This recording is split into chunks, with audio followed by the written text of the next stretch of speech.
é isso, senhoras e senhores. Continuamos aqui com o nosso Bom Dia Agronegócio. Encerramos no Instagram, como eu sempre falo. Quando tem convidado, é depois migrar ali para o YouTube. E já vou trazer minha amiga Virgínia Alves para essa conversa, porque tem um monte de gente querendo saber sobre a questão climática. Virgínia, bom dia, seja bem-vinda. É chuva que não acaba mais, não é isso?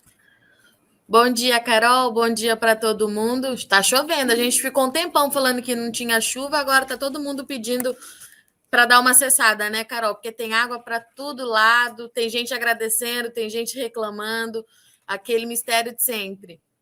E é a característica do Brasil continental, né, Virgínia? Sim.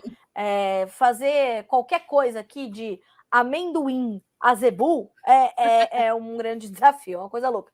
Mas, enfim, vamos então começar com as suas manchetes. O que é seu destaque para a gente começar? Aí a gente continua depois tocando ali com as perguntas das pessoas, tá? Então, Carol, acompanhando. acho que a gente pode começar falando da atualização do IMET para o mês de março. Vocês estão vendo a minha tela ou não? Deixa eu ver se a gente está vendo a sua tela. Ainda não. Não, a Letícia avisou aqui que não. Vamos ver se vai. Peraí.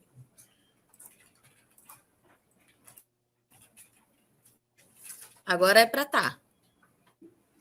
Tamo vendo. Agora foi, né? Foi. Então, Carol, essa atualização é aquela que o IMET faz todo começo de mês para a gente saber como que serão os próximos 3 meses. Então, esse mapa ele é válido para março, abril e maio.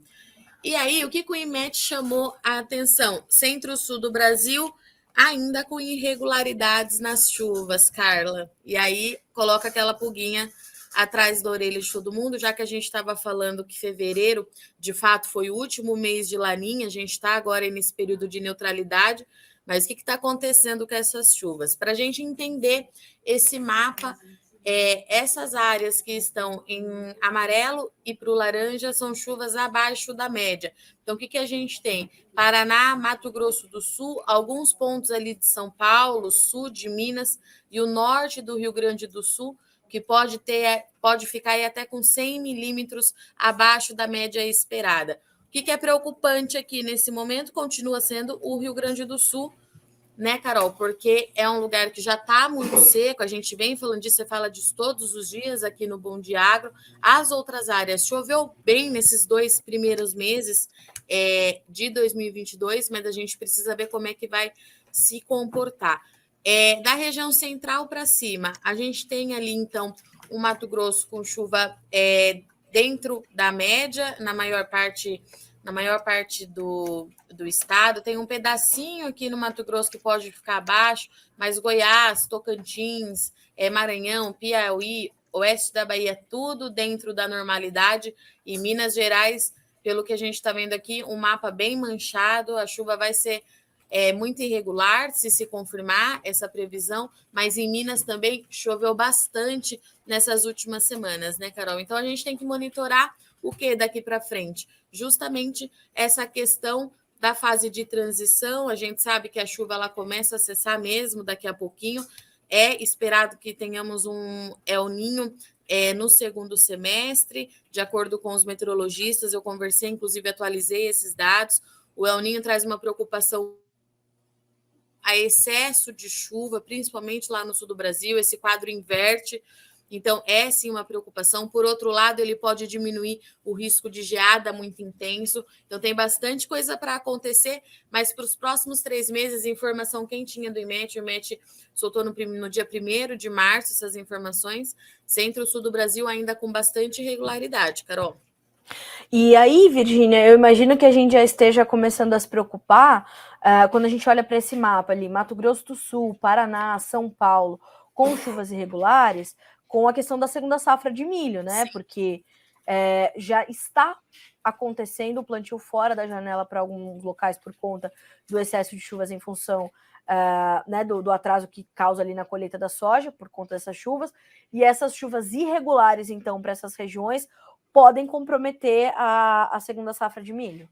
Sim, é isso mesmo, Carol.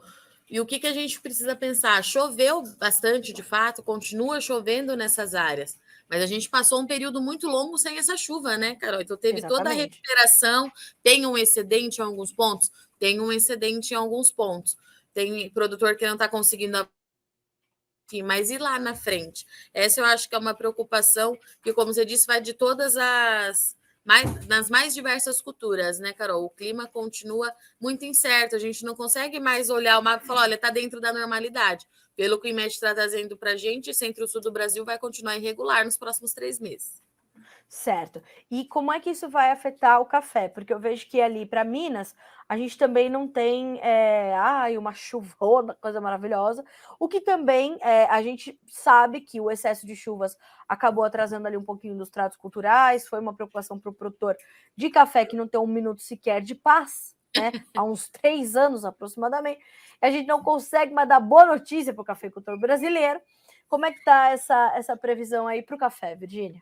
De fato, choveu muito, principalmente ali no sul de Minas, na Alta Mojana, mas até agora não tem ninguém reclamando dessa chuva, viu, Carol? Todo mundo falando, Virgínia, deixa chover. A hora que der, eu entro na lavoura e faço o que tem que fazer. Mas qual que é a grande preocupação para o café? Nos últimos 2 anos, as chuvas cortaram em março, antes do que era previsto, Carol. Então, assim, choveu bem em janeiro, em fevereiro, mas em março cortou, voltando só lá na época da florada, lá em outubro, que também voltou em atraso. Então, vamos considerar que a partir de maio é natural, é esperado que esse tempo fique mais seco mesmo. O produtor quer isso para não atrapalhar a colheita, mas se esse corte da chuva for muito antes, logo agora nos primeiros dias de março, a gente pode ter de novo um problema. Mas a gente vai ter que esperar. Nesse momento, excedente hídrico, Fundação Procafé alertando mais uma vez que o produtor precisa fazer investimento de irrigação para caso aconteça esse corte em março, ele tem essa água para conseguir tocar a safra. Lembrando que 2023 a gente espera que seja um pouquinho melhor, né, Carol? Não é muita coisa, não, mas um pouquinho melhor. Exatamente. Até porque quando a gente também. Esse mapa é muito bom, porque a gente vai olhando para frente, né? E quando a gente vê lá na região do Matopiba, a gente vê que as coisas podem melhorar um pouco. Qual a tua perspectiva nesse momento? O que os meteorologistas nos alertam sobre essa região, Virgínia? O Matopiba, a tendência é que tenha chuva até acima da média em alguns pontos, principalmente ali no Tocantins, no Maranhão e no Piauí. Nesse momento, o tempo está muito seco na Bahia, Carol. Tem um vórtice ciclônico atuando ali já tem alguns dias, já tem uma média de 10 dias, então os produtores têm falado muito seco e muito quente, né? Verão, temperatura lá em cima. Então, não havia expectativa, previsão, vamos ver esse outro mapa, ó, a gente vê aqui, ó, que os próximos 7 dias, o oeste da Bahia ainda vai continuar com pouca chuva, volume abaixo da média, mas os demais estados recebem chuva, principalmente ali Tocantins, Maranhão, vai chover bem, pode ficar um pouquinho acima da média, mas para o oeste da Bahia a gente tem que manter as atenções, porque o produtor está reclamando bastante do tempo seco por lá.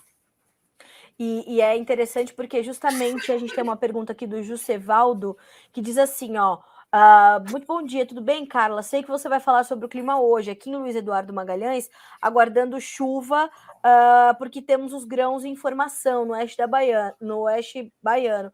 Continua, portanto, essa atuação do vórtice ciclônico acaba mantendo aí essa umidade afastada, portanto, do estado da Bahia.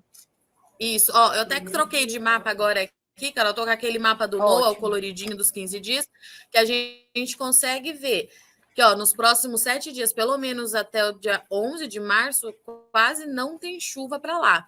E para o Nordeste como um todo, né, Carol? E depois, a partir do dia 11, a gente tem alguma chuva chegando, mas a gente vê que não é com volume tão significativo e ainda com muita irregularidade. Aqui a gente consegue ver bem nos 2 períodos o que eu acabei de te falar. Maranhão chovendo muito, Tocantins chovendo muito, Piauí recebe alguma chuva, mas o oeste da Bahia sofrendo aí. E se essa previsão se confirmar, vai demorar para a gente ter chuva volumosa por lá, viu, Carol?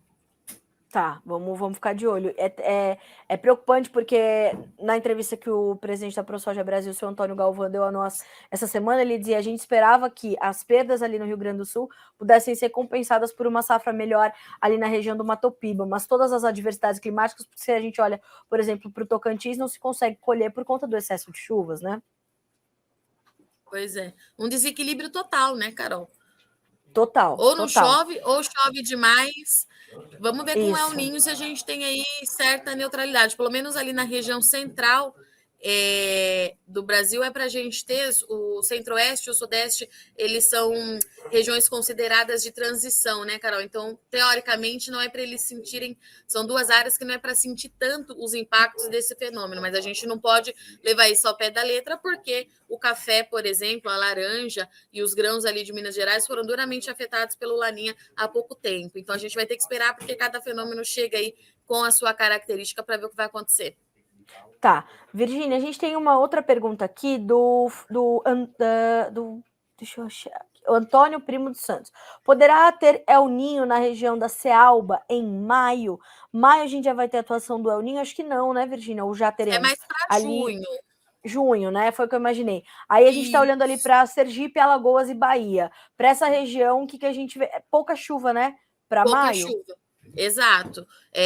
Se o El Niño se confirmar, é isso que acontece, né? Parece que a gente vai virar o mapa, né, Carol? A gente comentou isso outro dia na redação. A gente vai virar tudo que acontece. Excesso de chuva lá para o centro-sul e ali na região Cealba a gente pode ter um corte na precipitação e temperaturas mais elevadas também ali para aquela área, viu, Carol? Eu não sei se isso é bom ou ruim para esse período, mas é uma característica do El Niño. Tempo muito seco, temperatura acaba subindo, né?